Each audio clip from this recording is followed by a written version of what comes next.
There are moments in a detective's career when you stand at the edge of something that shouldn't exist. A crack in reality so profound that every rule you've ever learned becomes meaningless. I'm Detective Silas Brennan, 23 years with the state police, and I've seen bodies in every condition imaginable. But I've never seen a corpse walk. Until Celeste Harlow. It was October 13th, 3 years ago. The rain came down in sheets that night, the kind that turns roads into rivers and makes you question every decision that led you out of your warm bed.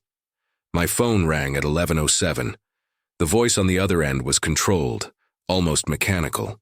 Ezra Harlow's personal security chief, a man named Dutch Carver. There'd been an accident at the Harlow estate. The heiress was dead. They needed me immediately. The Harlow name carried weight in our state like few others. Ezra Harlow had built his fortune in gold, mines across 3 continents, refineries, investment funds tied to precious metals. Forbes estimated his worth at $14 billion, but people who knew said it was closer to 20. His mansion sat on 200 acres of prime land, a modern fortress of glass and steel that looked like it had been airlifted from some future where only the powerful survived. I arrived at 11:20. The gates opened before I could announce myself. They'd been watching, of course. Everything about the Harlow estate screamed surveillance. Cameras nested in trees, motion sensors hidden in landscaping, facial recognition at every entrance. Ezra Harlow was paranoid about security, and given his wealth, maybe he had reason to be. Dutch met me at the main entrance, a boulder of a man with gray stubble and eyes that gave nothing away. He didn't waste time with pleasantries. "Third floor balcony, east wing, she fell." His voice was flat, professional, but I caught something underneath. Uncertainty, maybe fear. Not emotions you expect from a man who'd spent 20 years in private military contracting. The house smelled like money, that particular combination of fresh flowers, expensive wood, and the kind of clean that only happens when you employ a dozen people to maintain it. But as we climbed the marble staircase, another smell cut through. Copper and salt. Blood. Celeste Harlow lay on the marble floor of the 3rd floor corridor, just outside the double doors that led to her private balcony. She wore a white silk nightgown, now soaked red from the chest down. Her head was turned at an angle that made my stomach clench. Long, dark hair spread around her like a halo. She was beautiful even in death, 28 years old, with the kind of refined features that come from generations of wealth and careful breeding.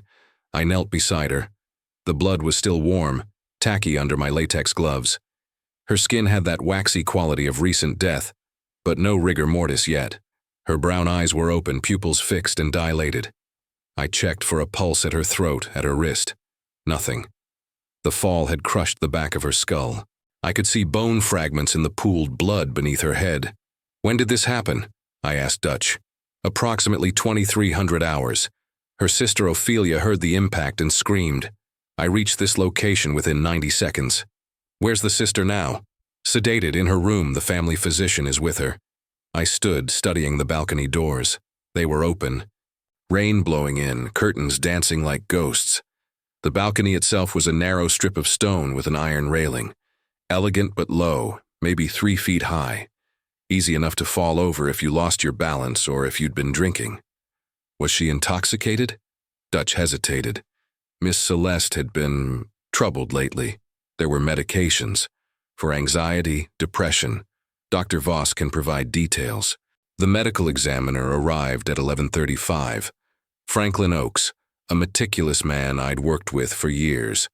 He performed his initial assessment with his usual thoroughness, taking temperature readings, examining lividity, checking for defensive wounds. At 11:42, he looked up at me and said the words that would haunt me. Time of death, 23:42. I wrote it down in my notebook, signed my name as witnessing detective. That moment, that confirmation, I've replayed it 1,000 times. I was there. I saw her. She was dead.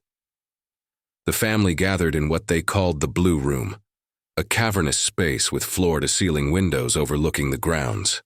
Ezra Harlow stood by the fireplace, a man in his 60s with silver hair and the kind of presence that fills a room. He wore a burgundy smoking jacket over silk pajamas, looking like he'd stepped out of a 1930s film. But his eyes were modern, calculating, sharp as razors. Beside him stood his son, Marcus Harlow, 31, wearing designer athleisure that probably cost more than my monthly salary. He had his father's build, but none of his gravity. There was something hollow about Marcus, like a beautiful vase with nothing inside. Ophelia Harlow sat on a cream-colored sofa, wrapped in a blanket despite the room's warmth. She was Celeste's younger sister, 25, with the same dark hair but softer features, eyes red from crying or sedation or both. "Detective Brennan?" Ezra's voice was controlled, but I heard the tremor beneath it.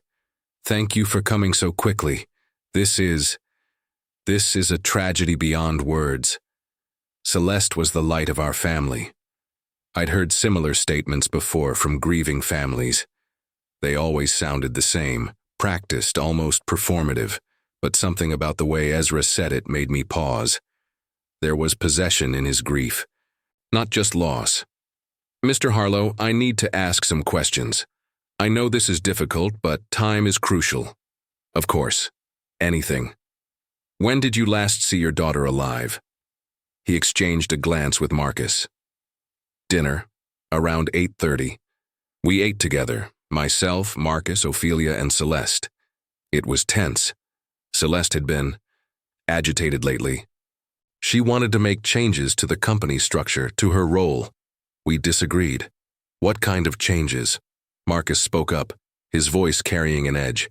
"She wanted out. Can you believe that?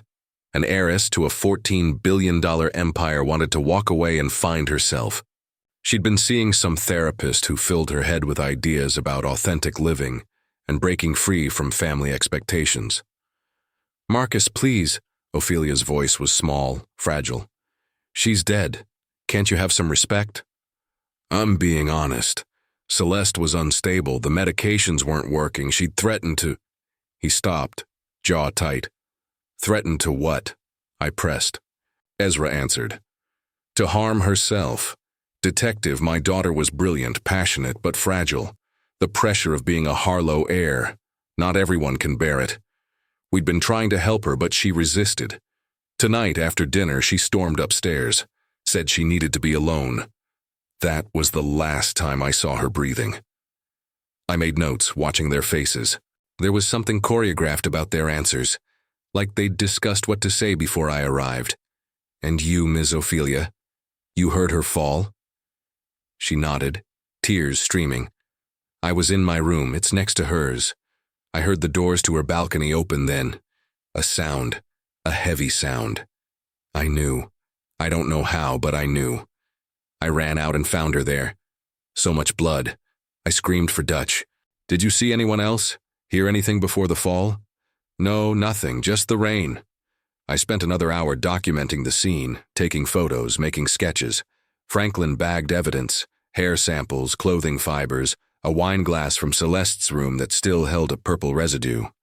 Everything pointed to a tragic accident or possible suicide. Open and shut, except for the tension I felt thrumming beneath the family's grief like a high-voltage wire. At 1:15 in the morning, I was preparing to leave when Dutch found me. His face had gone pale, and that boulder-solid composure had cracked. "Detective, you need to see something, now." He led me to a room I hadn't been shown before. The security hub, buried in the basement of the mansion. Banks of monitors covered 3 walls, cycling through dozens of camera feeds. A young tech operator sat frozen at his station, staring at a screen like he'd seen a demon. "Show him," Dutch ordered. The tech's hands shook as he worked the controls. "This is from camera 12, South Garden entrance, timestamp 0047. The video played. High-definition color feed, timecode burning in the corner, 12:47 a.m. And there, walking through the frame, was Celeste Harlow.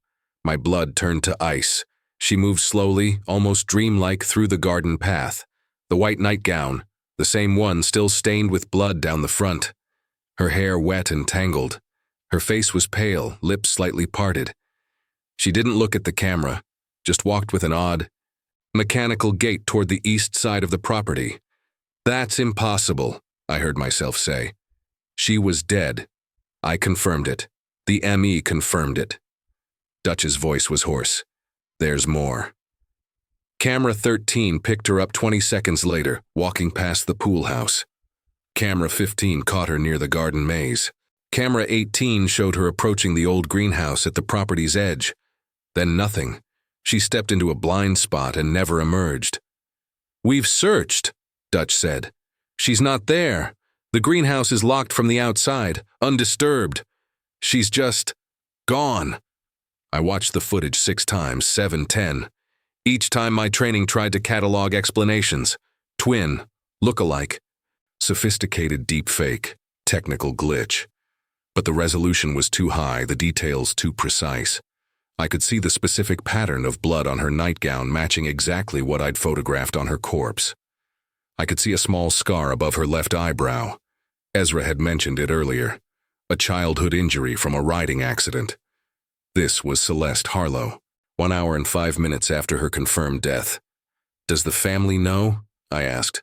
"No, I wanted you to see it first, before we tell Ezra." We told him at 2 in the morning. I've never seen a man's face do what Ezra Harlow's did in that moment. A cascade of emotions too fast to name, ending in something terrible and cold. "Rewind it," he commanded. "Show me again." We watched together in silence. When it finished, Ezra spoke quietly, almost to himself. "I have the most sophisticated security system money can buy. $7 million in cameras, sensors, algorithms.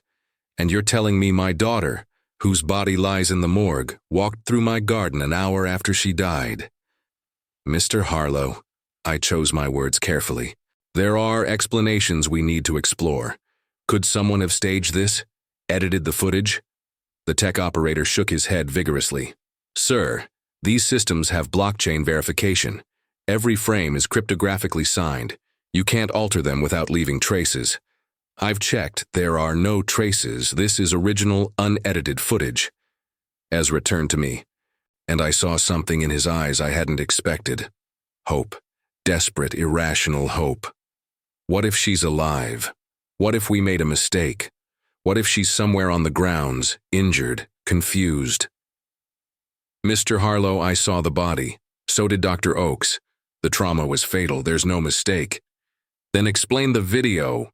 I couldn't. That was the thing gnawing at me. The impossibility that made my hands shake as I drove home at dawn. I couldn't explain it.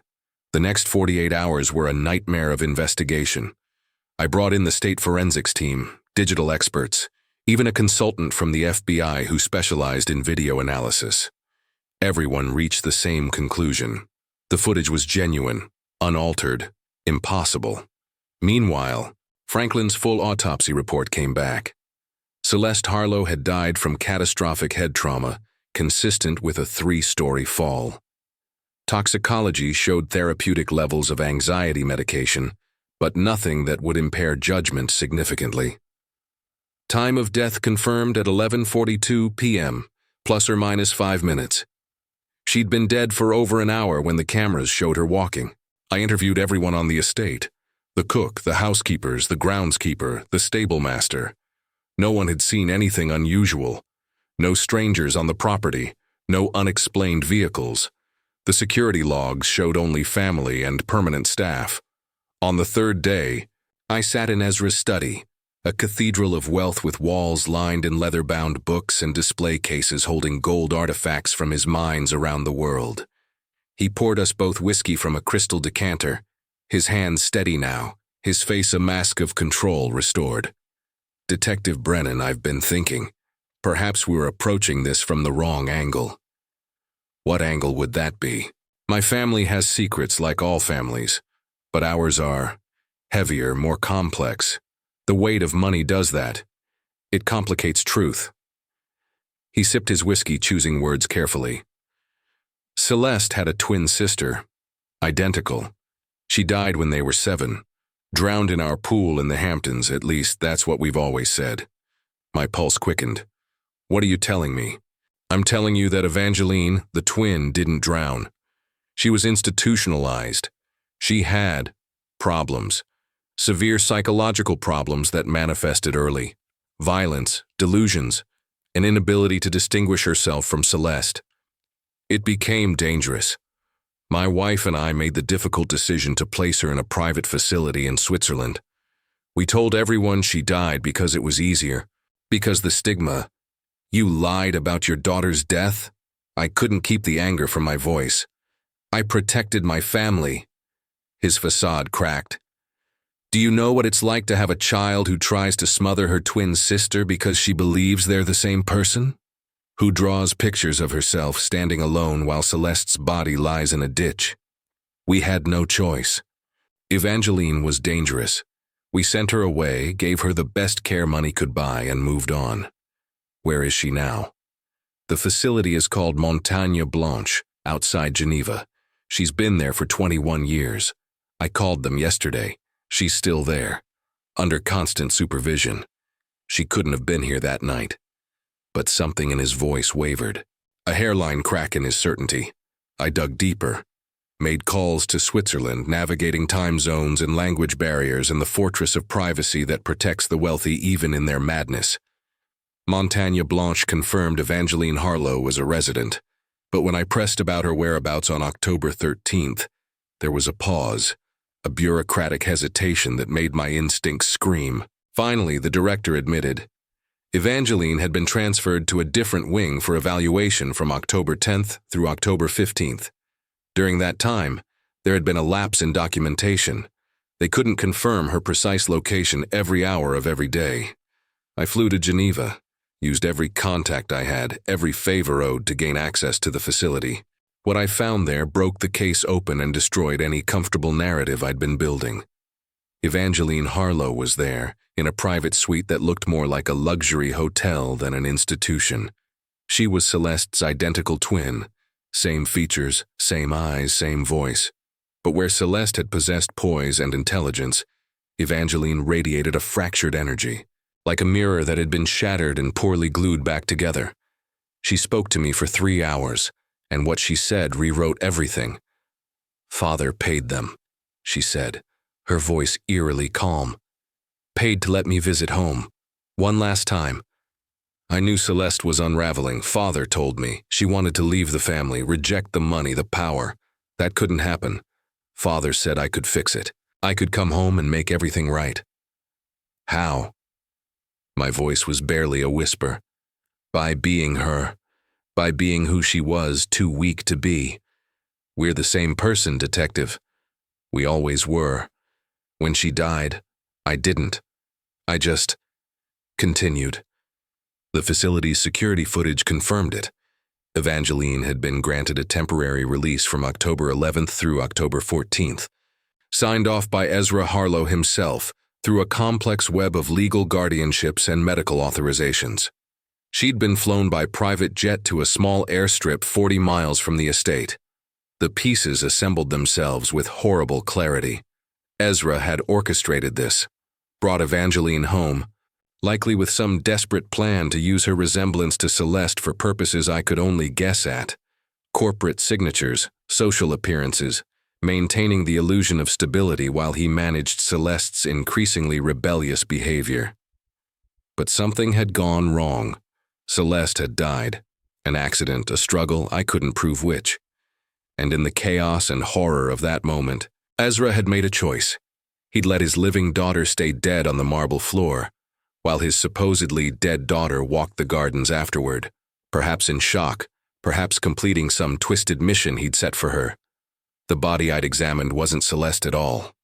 It was Evangeline, dressed in Celeste's nightgown, her skull crushed in a 3-story fall that might have been meant for Celeste, or might have been Evangeline's own suicidal completion of her life's purpose, to be her sister. And the woman on the cameras? That was Celeste, alive, traumatized, moving through the grounds in her sister's blood-stained gown, perhaps fleeing, perhaps in shock, disappearing into the one blind spot on her father's fortress of surveillance. I flew back to confront Ezra with the evidence, but he was already gone, vanished into whatever gold-lined holes billionaires disappear into when the law gets too close. Marcus claimed ignorance. Ophelia had admitted herself to a psychiatric facility. The estate was shuttered, staff dismissed. Security footage mysteriously corrupted beyond the segments I'd already secured. I never found Celeste. She'd been declared dead legally, her body, Evangeline's body, cremated per the family's instructions before I could stop it. DNA testing became meaningless, the truth scattered like ashes. 3 years later, I still see her sometimes in crowds. A woman with dark hair and that particular way of holding her shoulders. My heart stops each time, but it's never her, never Celeste, just ghosts of a case that broke every rule I believed in. The official report called it death by misadventure, with suspicious circumstances under investigation. Ezra Harlow was never charged. You can't charge smoke, and that's what he'd become.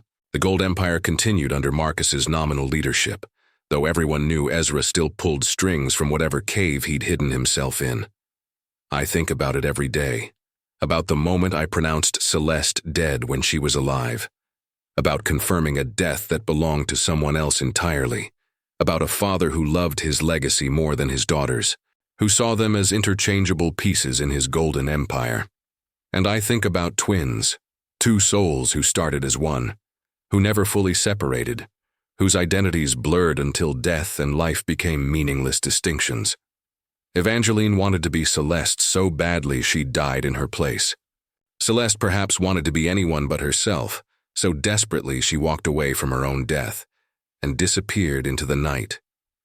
The cameras showed a dead woman walking because she wasn't dead, but she might as well have been. And the woman I declared deceased was alive when I first arrived, playing out her final role in a family drama scripted by a billionaire who thought he could control life and death with money.